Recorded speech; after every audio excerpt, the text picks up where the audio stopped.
What a guy. I'm disappointed he's not on. I was I hoping know to see he's his face. stuck at work. Ian Perkins, stuck at work. What do you think? Working Yeah. man, you know? That's right. Yeah. I love his guitar picks. He's the only guy I know with Watford guitar picks, so I'll give him that. All right, so we are here on the off-pitch post-game show. Benny Horowitz, Deny Gallagher, but our guest today, he's a guy who knows something about, whenever we don't know something, we defer to the experts. He is Jay DeMerit, played in the Premier League, played for the U.S. in the World Cup, and he is here. Jay, initial thoughts, U.S. won, Wales won. What do you think? Well, I think it's a fair result. First, it was a tale of two halves. I think U.S. had dominated that first half, and both teams showed a lot of energy. Again, we were saying just before we got on, it's kind of a like for like battle. You saw some good battles in there. A lot of high energy, really fit, hardworking teams, and I think that showed today. I think so. In the end, 1-1 was the result. I was saying I like to pump my own tires. When we predict things, we get it right. So I predicted this a 1-1. So I'll pump my tires and say, I thought it was a fair result. That's a great prediction. Yeah. I think you deserve a little boasting for that. That's good. Very average. When you get the 4-0s right, that's when you're like, yeah, right, I got you. Oh, Benny's known on this pod as Ben Stradamus, Jay Stradamus. So you can take it today. We'll take that. We'll take it. So 80th minute, the big turning point in the game. Walker Zimmerman goes in on Christian Bale in the box, goes down, ends up being a penalty. That's how Wales was able to tie it up. What'd you see there? I'm sure you've been in plenty of those situations in your life. What'd you see? Well, I see a competitor and a tenacious defender going after the ball. I do caution trying to go through someone's leg to get to that ball is not the ideal scenario that you want to be doing in the box. But we're talking about split seconds. Literally subconscious moments of where your foot is when that thing hits. And again, if he hits the ball first, it's a different story. But he doesn't. He hits the leg on the way through. So yes, he does hit the ball, but at the end of the day, you got to go through the leg to get there. 9 times out of 10, that ref's going to call it. And sure enough, he did. And the ref was right there. That there was no going to VAR. He was right in front of it. And so that's his call. And, such is life. But, again, you do hope that when forwards have their back to the goal that you shouldn't have to go through them. In all honesty, that was kind of the play. So, Walker will take a look at that and probably be a little bit disappointed in how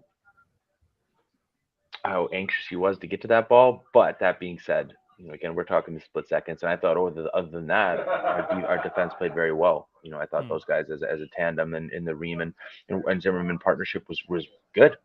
Welsh is no slouch. These guys are some of the best players in the world going the other direction, and those guys had their jobs out for them today. But I thought they did really well. How much do you think our good friend Ian Perkins, as we're going to bring up a number of times in this, who also said England, he told me to tell you England's going to win. They're going to bring it home. They got US next match. Maybe we can get you on together for a little razzing soon. Yeah. Oh, I was going to say, it's funny enough because I leave to the UK on Wednesday. I'm heading to the UK to do some. It's like an event that's going on in the UK on Friday for the US England game. So I'll be doing like a live commentary thing at this live event in England. And I say the same thing that I said to the England people. I said the same thing in 2010. This is going to be easy. We got you. And I said, well, yeah, who won the group in Group C that year? Right. Who was it again? Oh, yeah, that's right. It was us. So, be careful what you wish for. Sure. Yeah. Well, you spent a lot of years there. The sentiment that it's still the controlling thing in the world is still there. England can't get it out of their head. They think they're going to win every time, right? They are getting closer and closer these days. But again, I always say they're their own misery. They will misery themselves out of the World Cup championship. I know once again, where it takes is a group of complainers to make sure the players don't believe in it. Well, from what you know of this U.S. team and the players and the moxie they have, how do you expect them to respond from this? I think the same. Again, you saw a good, hard-working together group out there today. Again, that's good. From a fan's perspective, from a player's perspective, to recognize that all 11 of those guys knew what they were doing out there. They got behind each other. They worked for each other. They won the ball back when they lost it. They created a few chances. Their players each of the guys that are there to create chances, each created them. The defense stayed pretty strong, especially as an 11. as a back four as well, against with good weapons like Wales. You can't ask for much more in game one. There's a lot to take. There's a lot of build up too. I think a lot of times it's that build up before. First, you got to get a build up just to even get there. 26 guys are like, did I make it? And then they do. And so that's the first hurdle. And you're like, holy crap. Like, oh, I only got 7 days until the tournament now, or I only got 10 days. Like, oh, I got to get my stuff together. And, that big win of like getting there is done now, but now it's like, okay, now you got to mentally re-prepare and do it again, because now the world's watching. And so that pressure to get through the first game is I think will help them. It helps you settle into the tournament. Again, when you have a point as well, that helps you settle into the tournament. When you're sitting there looking at zeros, it's not always easy to play your way into these major tournaments with 0 points. And so they'll look to that as far as like a message within the locker room. We're in with a chance. We got 2 winnable games coming up. Again, Iran, of course, being one of them, who let in 6 today. You got to look at those games as 3 points guaranteed in a mindset level. Getting there is a different story. There's no bad teams in a 32 game tournament or 32 team tournament. There's no such thing as that anymore. And I think, that's what the mindset will be for those guys in the locker room now. We talk a lot on this show with Benny about, performers regulating their emotions. Obviously, getting to a World Cup, it's like the pinnacle of most people's career. How do you kind of regulate yourself in the first 10 minutes? Because some of the young guys in here, first 10 minutes, 2 yellow cards. Yeah, that shows their excitement. The good thing is that they can do that for 3 games in a row. These guys are 20, 22, 23 years old. They can do this 3 times a week if we ask them to. Again, that's why you need the reams in there too, because you can't let them like fuck around and do whatever they want for those 3 games. You got to keep a couple of old heads in there to keep them level. But you can see that enthusiasm. And I think that's a quality in our group. And I think they'll play to win the tournament, but again, we know the yellow card rule in the World Cup is a real thing, and so you want to get to the later rounds, you need your best players out there. And there was a lot of yellows across the board today. I think they'll look at that too from a disciplinary side and go like, okay, guys, we got to reel that in, because there's a lot of guys that might have to sit a game by the end of game 2, and that's not a good thing, to get through the advancing of the stages, and you got to do that. And so you got to be careful. I think that'll be a message for sure, and I think. I like that they play England next. Then it's not just like coming down to the wire. You put in a good performance against England, and you have all to play for going into Iran. And so I think that'll be the other thing, that they'll talk about this week. But also, you bring 26 guys that all want to play, and they all should play. And so this is when you use your squad as well. And I think there's some good players that still haven't even played yet. And I think. The way Gio Reyna can break the line just like Pulisic did today, and get beyond and make those little seed passes. And I think he actually is more of a threat from 25 yards out than most of the midfielders that played today. The guys that can hit it from 20, 22 yards out anywhere, anytime. He can bring that threat, and he hasn't even played yet. And so you got to look at those types of players too, waiting, chomping at the bit to get in there.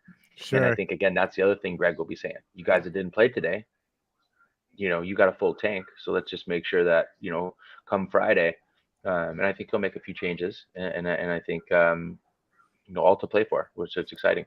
Greg said when he was putting together this roster for this particular team that he had different formations in mind for all of the 3 group stage opponents. Was that something that you guys talked about in 2010 with Bob when he was putting together everybody? Yeah, 100%. A lot of the scouting in a lot of formations you play are based on the opposition. Like we always say, like, be on your front foot, do what you want to do out there as a group. But at the end of the day, you are still playing against somebody that's set up to attack against you. And so, again, I think we got a good, hungry team that will do anything that Greg asks. You can see that in their work ethic, the way they're all together. And so I think they'll look at the opposition.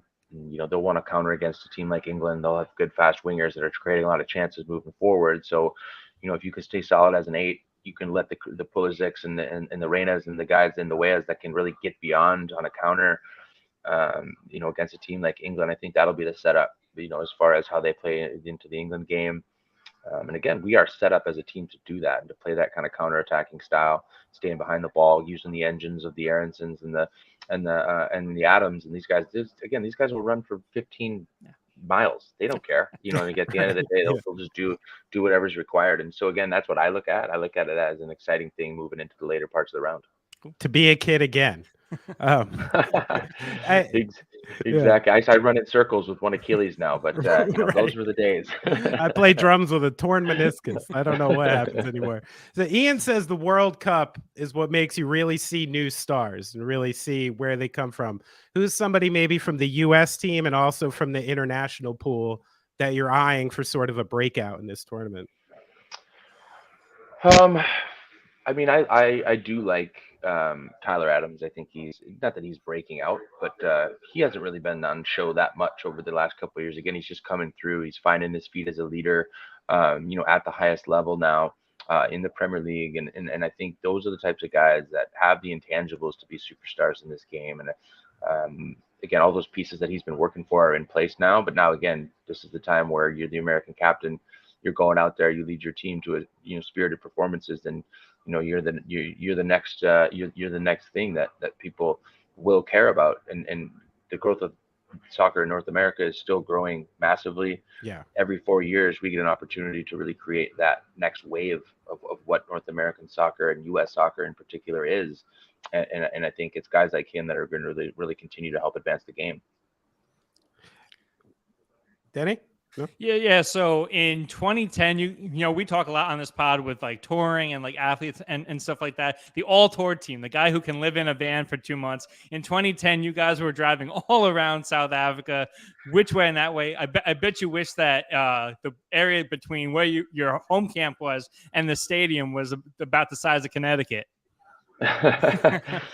Yeah, it's hard to hide in a World Cup. You got police escorts, helicopters everywhere. Yeah, You got things are pretty intense as far as security goes. So you definitely, people know who you are and where you are. But in South Africa, it was weird because we had our own hotel, and so there really wasn't anything we could do. We would just go from the training ground to the hotel, and everything was very private. So that, in a way, that was the only little bit disappointing part of our time. So you're sort of insulated culturally in that environment? Very much so. You don't really get to join in on the festivities, so to speak, where the 2006 guys, and we're in Germany, like everyone's families were at the hotels and everything was there, and you could go wherever you wanted for restaurants at night because all the infrastructure was there. And Qatar, I think, would be very much the same as South Africa, where a lot of these stadiums were built specific for the World Cup, and there's nothing else around there other than a fan fest and a couple hotels. And so I would imagine that's similar in that type of thing. And so I would imagine the players' experiences will be very similar too, of not really getting to get into the mix. And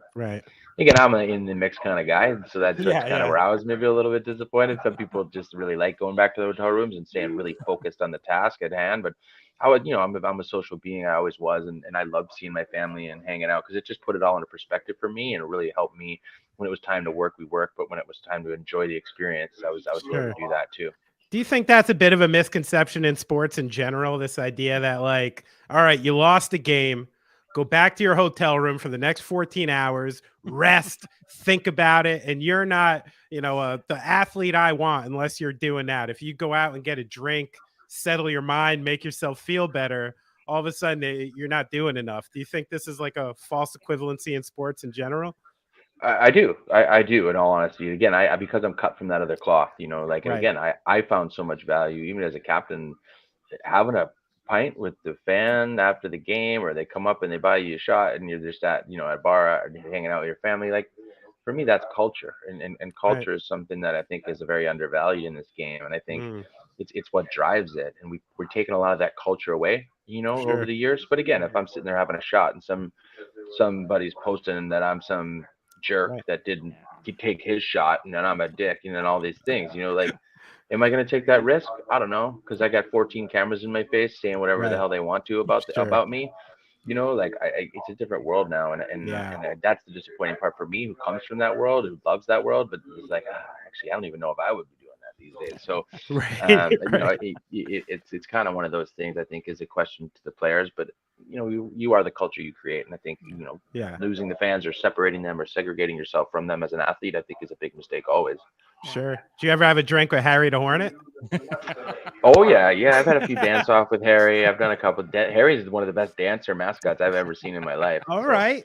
Yeah, I put myself to the test a few times with him, but other than that, he's he's great. Love to Harry. That I'm by default, I'm a Watford fan. So, like it's Hey, the we'll team, take that. it's the Not many team I've people have heard the Elton most John on their about by team. far. Yeah. That's right. The goal scorer today, Tim Weah, famously in charge of the aux cord in his locker room in 2010. Who was running the aux cord or the boombox back then? Stu Holden mainly, Yeah. like Maurice Adu, Yeah. those guys. They were young. They were the younger crew of our crew, and so it's usually the young, cooler kids. Yeah. It's like, oh, put this one on. This is what they're all listening to. So run the boombox, get a job with Fox. Got it. I'll write that down. seems as though, yeah. So one last question for me, just because I'm fascinated by it. What's it like to get a text message from Sir Elton? And how often are you guys really kicking the shit around? I'll tell you what's better is to get a shout out on stage in front of the whole arena. I mean, come when on. your family's in town and introducing your mom to the biggest legend on the planet. Like that's the cool stuff, in all honesty. Yeah. It's funny because a lot of people have talked about that over the last couple months about once I went to the show and kind of posted the story of how I know him. But if you think about life through his eyes. And so, he loves America. I'm the first American captain that's ever played for the club. I get promoted to the Premier League and get man of the match. And then I'm the captain and I get to have lunch with him and show him who I am as a person and why all this stuff works. And it's like, I know that if Elton John could have ever been one thing, it would have been a Watford football player. And so you think about how that transfers in life. And he's a fan of you. Yeah, and it's so crazy when you think about that, and like he can't believe that I'll like play soccer with his kids, and like I'll help train his kids like when they're in town, and like I'll just go kick around with the boys, and he'll be on his show the next day, he won't even be around, but like you just can't believe, like he'll call me and be like, I cannot believe that you've just gone that, and I owe you like so much, like thank you for helping me with my kids, and like I'm like, you know what I mean? Like, you can't believe that I'll do that for him. Yeah. And I'm like, yeah, what are you talking about? Like, I would have shined your shoes, bro. Yeah, exactly. And, like, again, just for him to kind of do those things. He doesn't have to shout you on stage in front of 20,000 people. Sure. Like, he does that because he wants to. And he does appreciate that relationship. And I think, for me to be that character for him is not only a privilege, but it's just a special relationship. And I'm also not someone that's going to shy away from the opportunity to be friends with Elton John. Like, Elton, here, I made this for you. And let me do this, you know what I mean? Like again, like I want to engage with him too, and so I think that's really one of the ways that we've always been able to vibe over 19 years of knowing the man and considering myself friends. Like I have Christmas cards right over here. Like you do Christmas cards from Elton John every year. Like that's a crazy thing, but it's pretty damn cool. So again, I'll take the most of that what I can get, and again be the character I want to be for him too. That fascination of music to sports is really a really interesting. I've met Eddie Vedder, like these really significant people, and I was like, this is cool. Like it's cool to meet him. But introduce me to like Reggie Evans from the Brooklyn Nets, and I'm like, oh, shit, I don't understand how that happens. Like I don't know how that happens. But I read your background story, and I think you're kind of like a punk rocker in your world. You got that's right. I was one of the first to bring these out on a real life. Right. You know what I mean? Like, you got the punk rock riding in a van story for sports. So I'm into it, bro. Exactly. You're like the black flag of American football. Good for you. That's right. That American renegade. I played that. If I wasn't spitting blood and spitting on my tattoos, I don't know what kind of player I would have been. So that was my jam. That's right. Oh man. Well, last one from me. If you could give the team talk ahead of Friday as someone who has a little bit of experience, taking care of business against England, what would you say?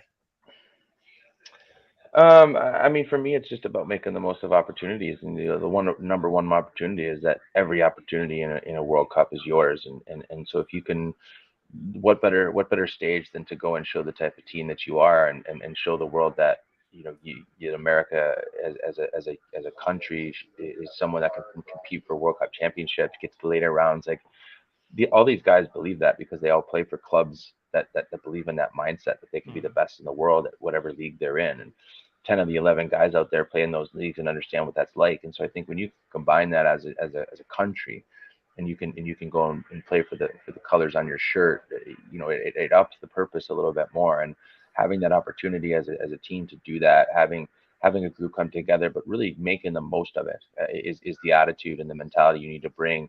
in these environments. So that's what I would say. Just make sure you guys are making the most of this opportunity, because it only comes once every 4 years, and you as an 11 only get this one opportunity in this life. And I think, when you get that mentality, you go run through a wall for that. And I think that's what these guys need to do to beat a team like England. Love it. Thanks for taking all that time, Jay. This was fun to talk to you, man. No, my pleasure. My pleasure. Talking's easy for me. He is Jay DeMerit. Final score, US won, Wales won, and who knows, maybe down the tournament we'll talk to you again, Jay. So thank you so much, man. Absolutely. Well, we'll get Ian on, and then we'll chop it up again. We'll chop it up again. Yeah, after England, US, we might have to break out some drinks and meet. You got it. Yeah. You got it. I'm already 2 Guinness deep, so we'll go continue. So that's it. Good. All right, thanks, bro. Take care, guys. See ya. Yeah, bye. Oh man. All right, that has been our post-game, post-off Jay DeMerit coming in hot. Awesome stuff. Thank you all for tuning in. We're going to try to do this after every single game.